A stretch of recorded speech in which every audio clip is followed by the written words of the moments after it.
Saudara, kami akan menghadirkan 3 topik terhangat dalam sepekan. Mulai dari kasus pembunuhan Brigadir Esko yang ternyata turut pula melibatkan keluarga sang istri. Kemudian ada kasus tewasnya bocah 6 tahun yang dianiaya ibu tirinya di Bojonggede, Bogor, Jawa Barat. Hingga kasus penemuan perempuan dalam kondisi tangan terikat di sebuah hotel di Palembang. Dan langsung saja kita akan ke topik pertama, saudara. Fakta-fakta baru pembunuhan Brigadir Esko yang ditemukan tewas terikat di kebun belakang rumahnya pada 24 Agustus silam berangsur terungkap.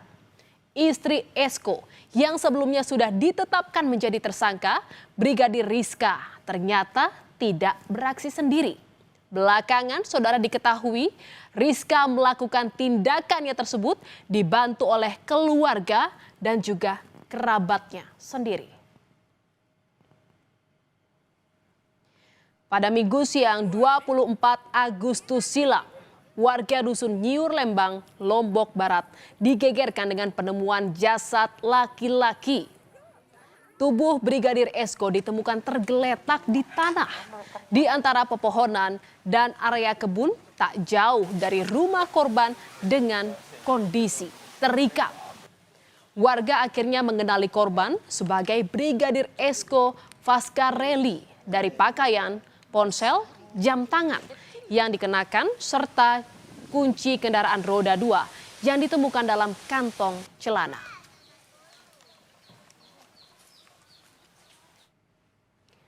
Brigadir Esko merupakan anggota intel dari Polsek Sekotong, Lombok Barat, Nusa Tenggara Barat. Kematian Esko mengejutkan keluarga karena Esko dinilai tidak mempunyai masalah dengan warga ataupun keluarga. Meski sosoknya dikenal pendiam, namun Esko dikenal baik hati. Esko meninggalkan istri dan 2 anak yang masih berusia 4 dan 2 tahun. Sebelum ditemukan tewas, Esko sudah hilang kontak dengan keluarga selama beberapa hari.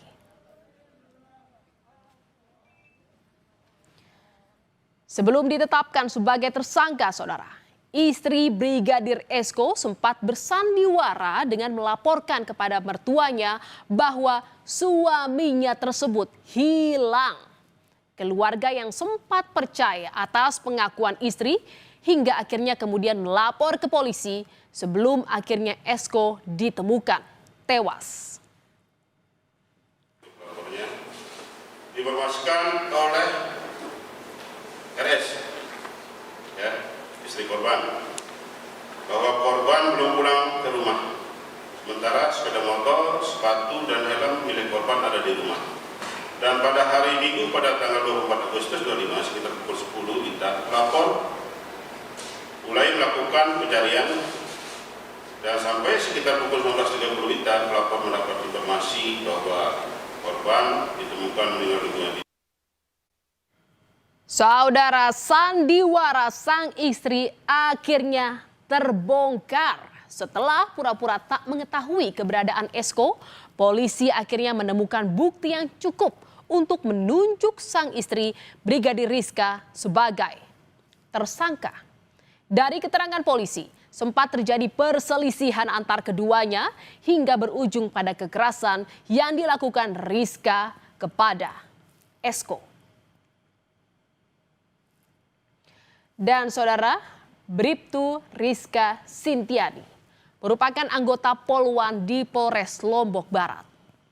Ia bertugas sebagai Babin Kamtipmas di Desa Lembar, Lombok Barat.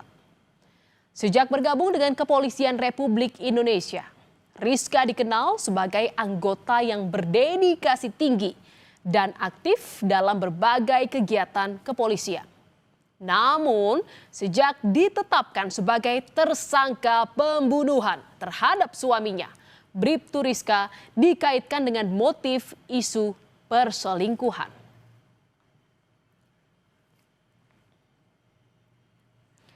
Polisi menggelar rekonstruksi kematian Brigadir Esko Fascarelli pada Senin 29 September. Rekonstruksi berlangsung selama 7 jam di tempat kejadian perkara di Desa Nyiur Lembang, Lombok Barat. Sebanyak 50 adegan diperagakan, mulai dari tersangka tiba di rumah hingga saat tersangka membunuh korban.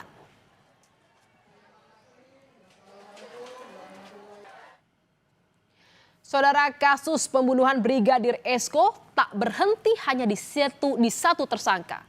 Dari hasil rekonstruksi, polisi kemudian mengungkap ada 4 tersangka lain yang terlibat. Ironisnya, keempat tersangka lain merupakan keluarga dan juga teman dari Brigadir Rizka. Paman dan bibi Rizka, adik sambung Rizka dan sahabat Rizka ditetapkan sebagai tersangka.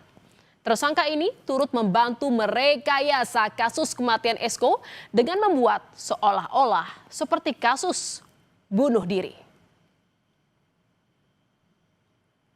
Salah satu tersangka yang merupakan paman Rizka, Amak Siun, merupakan sosok yang pertama kali melaporkan temuan jenazah Esko. Amak Siun ternyata berpura-pura sedang mencari ayamnya yang kemudian melaporkan ke tetangganya soal temuan jenazah Esko di kebun belakang rumahnya. Selain paman, bibi, adik, dan satu kerabat ikut mendalangi pembunuhan Brigadir Esko. Semua memiliki peran masing-masing di kasus pembunuhan ini.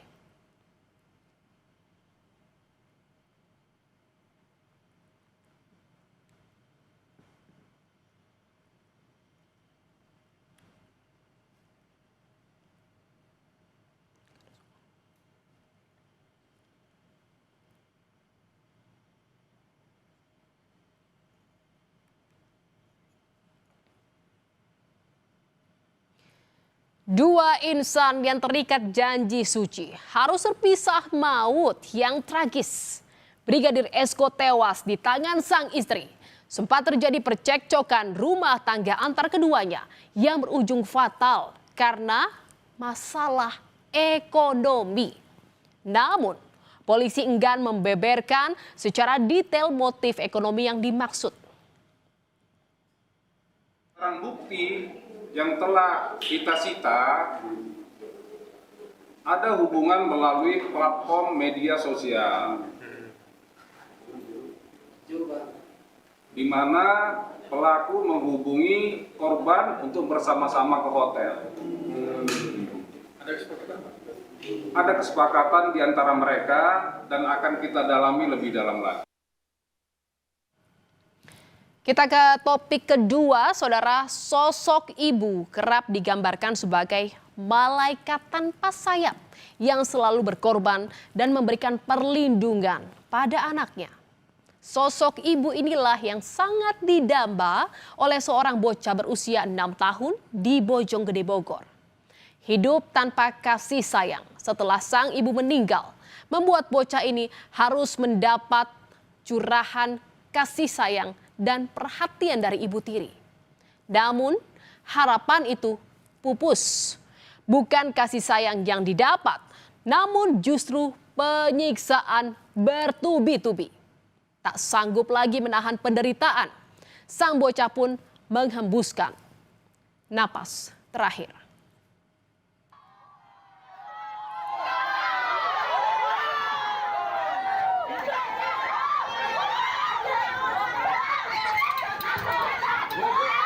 Emosi warga tak tertahan lagi saat polisi membawa Rita Novitasari, pelaku penganiayaan pada anak tiri, ke tempat kejadian perkara. Bahkan kekesalan itu terus berlanjut hingga prarekonstruksi usai digelar. Warga geram dan menyoraki pelaku yang tega membunuh anak tirinya. Warga tak menyangka seorang ibu malaikat maut bagi seorang anak yang semestinya diberikan kasih sayang.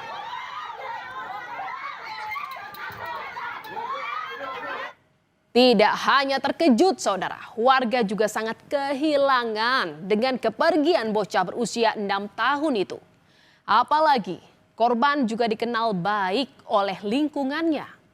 Bahkan bersekolah di PAUD yang sama dengan anak-anak warga sekitar. Sebelum ditemukan meninggal, korban memang kerap mengundang keprihatinan warga karena kondisinya. Kondisi fisik yang dipenuhi luka lebam mengundang tanda tanya. Bahkan warga sempat mengabadikan tubuh korban yang penuh luka.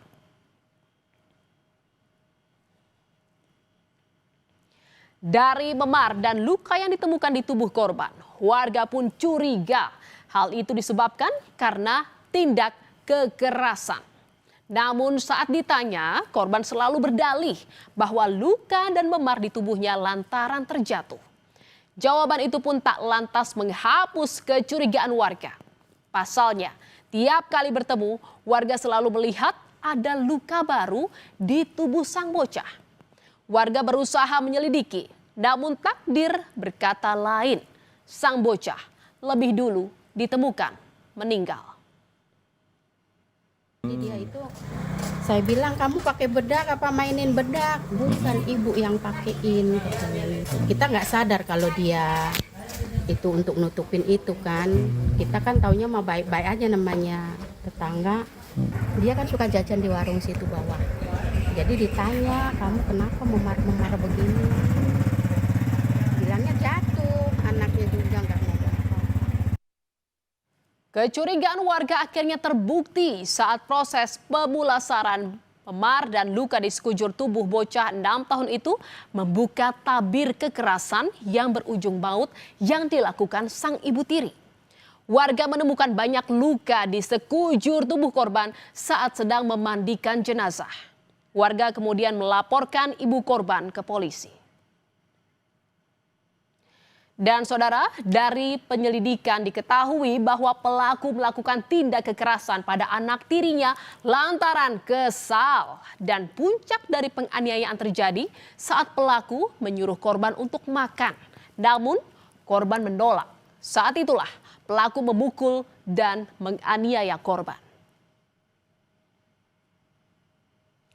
Untuk mengetahui penyebab kematian, Satreskrim Polres Metro Depok menggelar ekshumasi bersama dengan tim kedokteran forensik Rumah Sakit Polri Kramat Jati. Selama 1 jam proses ekshumasi, polisi akhirnya mengungkap penyebab kematian korban akibat pendarahan di kepala akibat benda tumpul. Pendarahan di bagian kepala yang kemungkinan besar menyebabkan meninggalnya korban. Jadi, kami menduga bahwa memang ada tindakan kekerasan yang dilakukan oleh tersangka, mungkin bukan di hari H ataupun di hari Minggu itu saja, tapi sudah berkali-kali dilakukan. Berikutnya ke topik ketiga, saudara. 11 Oktober 2025 menjadi hari yang kelam bagi Adi Rosadi, warga Palembang, Sulawesi Selatan. Bagai petir di siang bolong, Adi harus menerima getir pahit kenyataan bahwa di hari itu ia harus kehilangan istri tercinta untuk selama-lamanya. Sang istri AP ditemukan tewas di sebuah kamar hotel di Palembang. Ironisnya, sebelum pergi selamanya, korban sempat mengantar sang suami bekerja dan ternyata momen itu menjadi pertemuan dan pamitan terakhir dengan istri yang dicintainya. Lantas apa yang menyebabkan korban tewas? Sungguh naas, perempuan berusia 22 tahun, AP, ditemukan tak bernyawa di sebuah hotel di Jalan Perintis Kemerdekaan Palembang pada 11 Oktober lalu. Korban ditemukan pertama kali oleh salah satu pegawai hotel yang hendak melakukan pengecekan karena waktu menginap korban telah habis. Kematian korban di dalam kamar hotel ini pun mengejutkan warga sekitar. Polisi yang datang ke lokasi langsung melakukan olah TKP dan membawa jenazah korban ke Rumah Sakit Bayangkara Palembang guna dilakukan pemeriksaan forensik.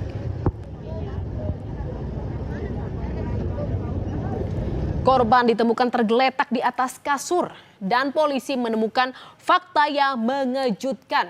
Jasad korban dalam kondisi mengenaskan, tangan terikat dan mulut ditutup. Hasil pemeriksaan tim forensik Rumah Sakit Bayangkara Palembang menemukan bekas luka di mulut, leher, dan juga mata. Diduga korban tewas karena dianiaya. Tim forensik juga mengungkap terdapat tanda kehamilan trimester pertama pada jenazah korban. Dan saudara, usai diotopsi oleh tim DVI Rumah Sakit Bayangkara Polda Sumatera Selatan, polisi menyimpulkan penyebab kematian korban akibat kehabisan oksigen. Ditemukan ada sumbatan pada saluran pernapasan atas korban. Selain itu terdapat luka akibat hantaman benda tumpul di jenazah korban. Berdasarkan rekaman kamera CCTV hotel sebelum ditemukan tewas korban pertama kali, korban terakhir kali terlihat masuk ke hotel bersama seorang pria pada 10 Oktober sekitar pukul 4 sore. Namun, identitas pria teman korban tak tercatat dalam buku tamu. Polisi pun memburu pria tersebut yang diduga sebagai pelaku pembunuhan terhadap korban. Kabar meninggalnya AP membuat syok Adi Rosadi yang merupakan suami korban. Adi tak menyangka istrinya tewas di dalam kamar hotel dengan kondisi yang mengenaskan. Menurut Adi, sebelum ditemukan tewas, korban sempat mengantarkan suaminya ke tempat kerja. Keduanya lantas berpisah. Sang suami bekerja, sementara sang istri yang bekerja sebagai kurir makanan berpamitan hendak mencari orderan dari aplikasi online. Namun, bukannya mencari orderan, korban justru bertemu pria lain di sebuah hotel hingga akhirnya korban ditemukan tewas. Suami korban mengaku jauh sebelum kejadian ini, hubungan keduanya sempat dilanda masalah. Korban sempat pernah terpergok melakukan chat mesra dengan pria lain yang memicu amarah sang suami. Persoalan itu bahkan membuat bahtera rumah tangga mereka nyaris berakhir. Tahun 8 bulan. Baru, Bu. Polisi akhirnya meringkus tersangka pembunuhan terhadap AP, perempuan hamil yang ditemukan tewas di kamar hotel di Palembang. Tersangka ditangkap di kawasan Muara Padang, Kabupaten Banyuasin pada 15 Oktober 2025. Mencoba kabur saat akan ditangkap, tersangka terpaksa dilumpuhkan dengan timah panas oleh polisi.